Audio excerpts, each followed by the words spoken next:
अस्सलाम वालेकुम वरहमतुल्लाहि वबरकातुहू। प्यारे बच्चों, कैसे हो आप लोग। उम्मीद और दुआ अल्लाह रब्बुल इज़्ज़त से यही है कि आप लोग सब बखैरियत होंगे। चलिए बढ़ते हैं आज के इस वीडियो की ओर। एसएससी यानी सेकेंडरी स्कूल सर्टिफिकेट, विषय हिंदी लोकवाणी संयुक्त भाषा, कक्षा 10वीं, मार्गदर्शक शाकिर शेख सर। सबसे पहले तो वेलकम है प्यारे बच्चों आप लोगों का मेरे इस educational YouTube channel let's crack it with Sheikh sir पर।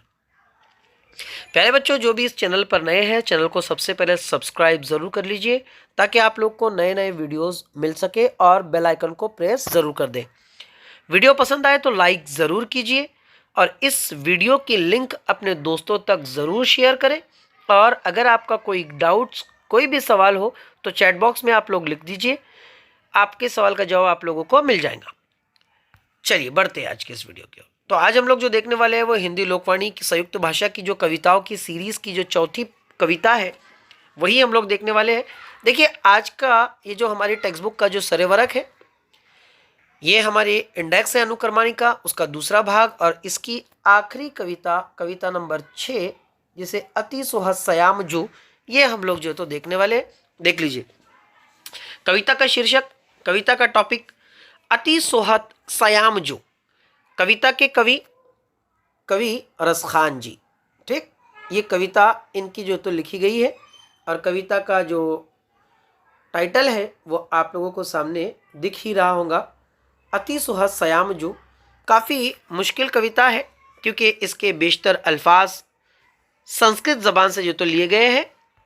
आइए सवालात देख लेते हैं। इस पर 4 मार्क्स के लिए सवालात बनेंगे आप लोगों को। 2 मार्क्स के लिए आकृति पूर्ण कीजिए और 2 मार्क्स के लिए सरल पंक्ति का अर्थ लिखिए। जैसे कि हमारा दस्तूर रहा है वही 4 मार्क्स के सवालात आप लोगों को यहाँ पर इसमें से पूछे जाएंगे।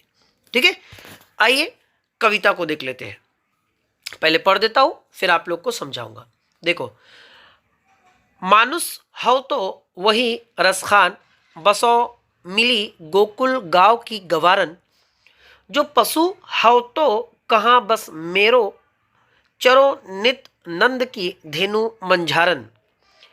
पाहन हव तो वही गिरी को, जो धरियो कर छत्र पुरंदर कारण। जो खग हव तो बसेरो करो, मिली कालिंदी कुल कदम की डारन। धुरी भरे अति सोहत सयामजू, तैसी बनी सिर सुंदर चोटी। खेलत खात फिरय अंगना पग पैजनी, बाजती पिरी कछोटी। वाह छवि को रसखान बिलोकत, वारत काम कला निधि कोटि। काग के भाग का कहिए, हरी हाथ सो सौ ले गयो माखन रोटी। आगे देख लीजिए। सोहत है चंदवा सिर मोर को, तैसी सुंदर पाग कसी है।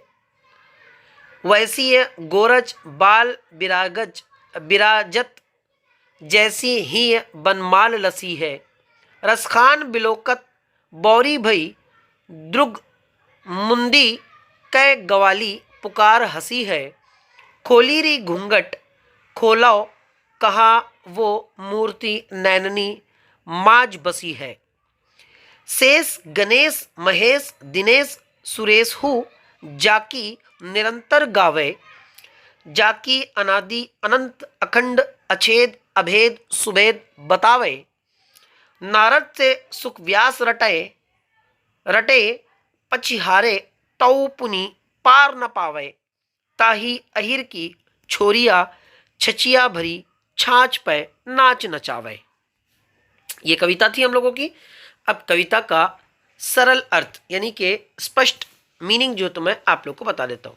देखिए, पहली पंक्ति कहते हैं, पहले 4 पंक्तियों में कि मानुष हो तो वही रसखान, बसो मिली गोकुल गांव की गवारन। जो पशु हो तो कहाँ बस मेरो, चरो नित नंद की धेनु मंझारन। पहली 4 पंक्तियों में या पहली 2 पंक्तियों में कवि रसखान जी जो कृष्ण भगवान है उनसे प्रेम बताते हुए ये बात कहते हैं कि देखिए, पहले शब्द में अगर आप लोग यहाँ पर शब्द अगर देखें तो मनुष्य, ये पशु, पाहन और खग, ये 4 शब्दों को आप लोग ध्यान से रखिए।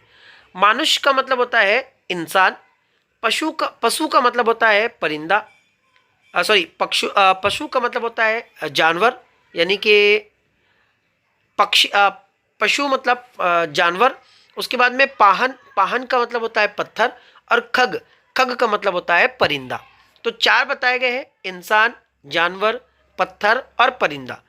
तो यहाँ पर रसखान जी पहले पंक्ति में कृष्ण भगवान से प्रेम बताते हुए ये कहते हैं कि प्रभु, अगर मुझे जन्म मनुष्य के रूप में मिले तो गोकुल गांव, आखिरी लाइन में देख लीजिए आप लोग, गोकुल गांव का जो ग्वाला है, मैं उनके दरमियान में रहने का सौभाग्य प्राप्त करना जो है तो चाहूँगा। दूसरी पंक्ति में पशु, पशु का मतलब होता है जानवर। तो अगर मैं पशु बनूं तो पशु बनने के साथ साथ मैं जो गोकुल गांव की जो नंद की जो गाय है, तो उनके बीच रहकर मैं जो है तो एक ग्वाला बनना जो है तो चाहूँगा। तीसरी पंक्ति में पाहन, पाहन का मतलब होता है पत्थर। तो पाहनगिरी, यानी अगर मुझे पत्थर के रूप में अगर जन्म मिले, यानी यहाँ पर रसखान जी ये कहते हैं कि मेरे जब अलग अलग जन्म हो, तो पहले जन्म में अगर मैं इंसान बनूं तो गोकुल गांव का ग्वाला, दूसरे में अगर मैं धेनु, अगर मैं जानवर बनूं तो उन गायों के बीच में मैं जो है तो चरना चाहूँगा।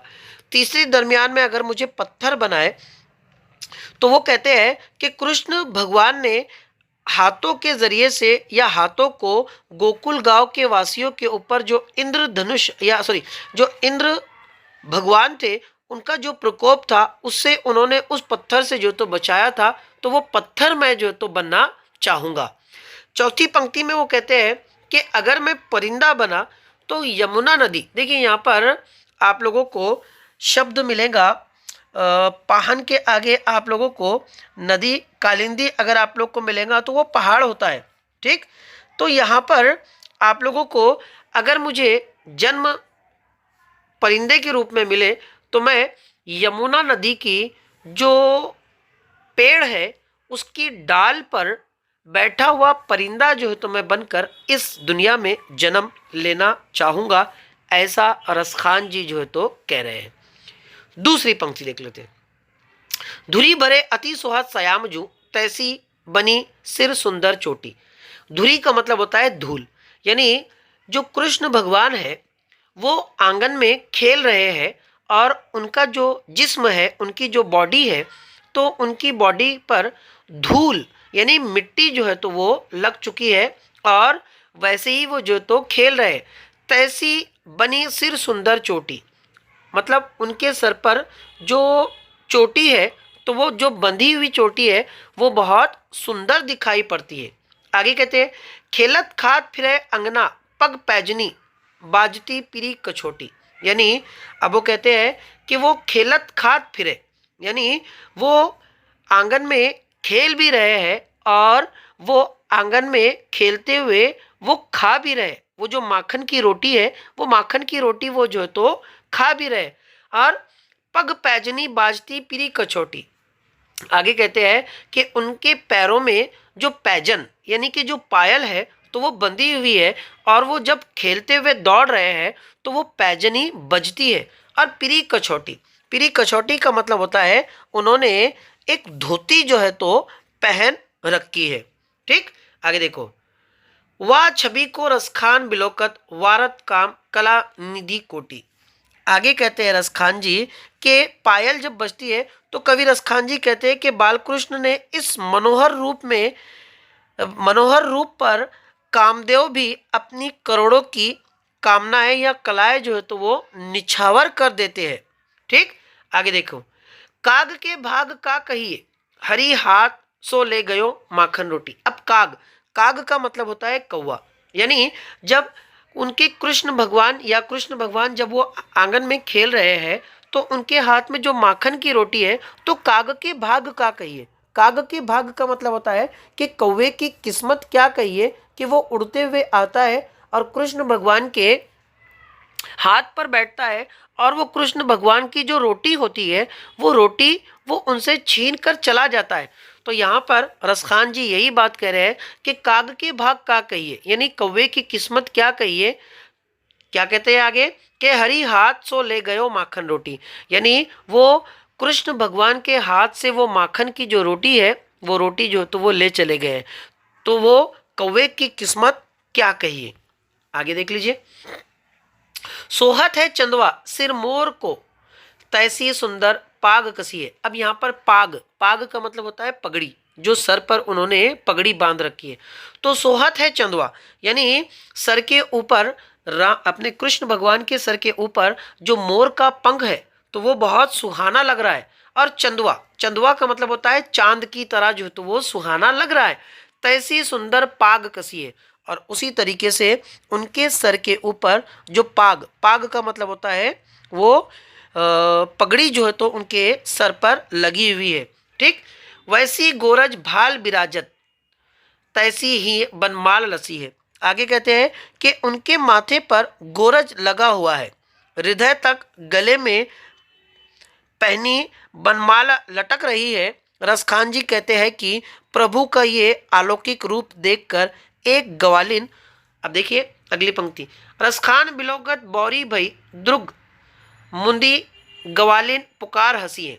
तो रसखान जी आगे कहते हैं कि कृष्ण भगवान का ये रूप देखकर जो एक ग्वाली है, ग्वाली का मतलब होता है दूध बेचने वाली, तो वो ये रूप देखकर जो है तो अपनी आंखें बंद कर लेती है और हंसती है। खोली रे घूंघट खोलो कहा, वही मूर्ति नैननी माज बसी है।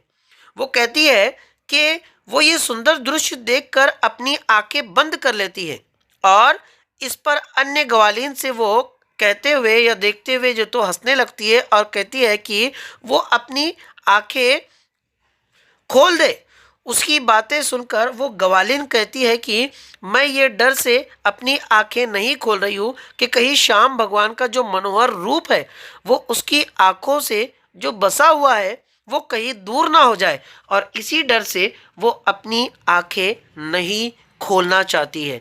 यानी वो जो सुंदर दृश्य भगवान का जो आंखों में बसा हुआ है, तो वो कहीं उसकी निगाह से, उसकी आंखों से चला ना जाए, इसलिए वो वैसे ही रखना चाहती है। आगे देखिए, शेष गणेश महेश दिनेश सुरेश हो जाके निरंतर गावे। अब यहाँ पर ये जो शेष गणेश, शेष गणेश का मतलब होता है शेष नाग, गणेश उनके भगवानों, अपने भगवानों के नाम है। तो शेष नाग, गणेश भगवान, महेश भगवान, दिनेश भगवान सहित सभी देवतागण जिनका निरंतर गुणगान करते हैं। ठीक, आगे देखो, जाकी अनादि अनंत अखंड अछेद अभेद सुभेद बतावे, यानी वेद में जिनको अनादि अखंड अभेद अछेद सुभेद सुंदर जो तो बताते हैं, ये सारे भगवानों की विशेषताएं जो तो बताई गई है। अब आगे देखिए, नारद से सुख व्यास रटे पछिहारे तऊ पुनि पार न पावे।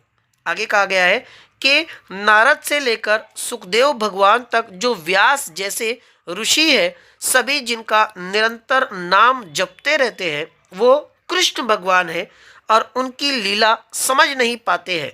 ठीक, अब देखो आगे, ताही अहिर की छोरिया छचिया भरी पे नाच नचावे। तो ऐसे में जो प्रभु कृष्ण भगवान है, तो उनको जो अहिर गांव की लड़कियां है, वो थोड़ा सा छाछ देने के लिए, वो थोड़े से छाछ के लिए उन्हें नाच नचाती है, और भगवान उन्हें वो थोड़ा सा छाछ पाने के लिए नाचते हैं, और वो छाछ उनसे जो तो वो पाते हैं, क्योंकि कृष्ण भगवान को माखन उनको बहुत पसंद था, और माखन मतलब मक्खन पसंद था, और इसीलिए वो मक्खन को पाने के लिए, वो छचिया के लिए, छचिया मतलब छाछ पाने के लिए वो जो है तो क्या करते हैं, वो उन अहिर गांव की छोरियों को जो है तो नाच कर बतलाते हैं। तो यही थी आज की हमारी कविता अति सुहद सयामजू। बच्चों, मैं समझता हूँ कि आप लोगों को समझ में आई होंगी कविता। दुआ का तालिब शाकिर शेख सर। मिलते हैं अगले वीडियो में, तब तक के लिए अल्लाह हाफिज।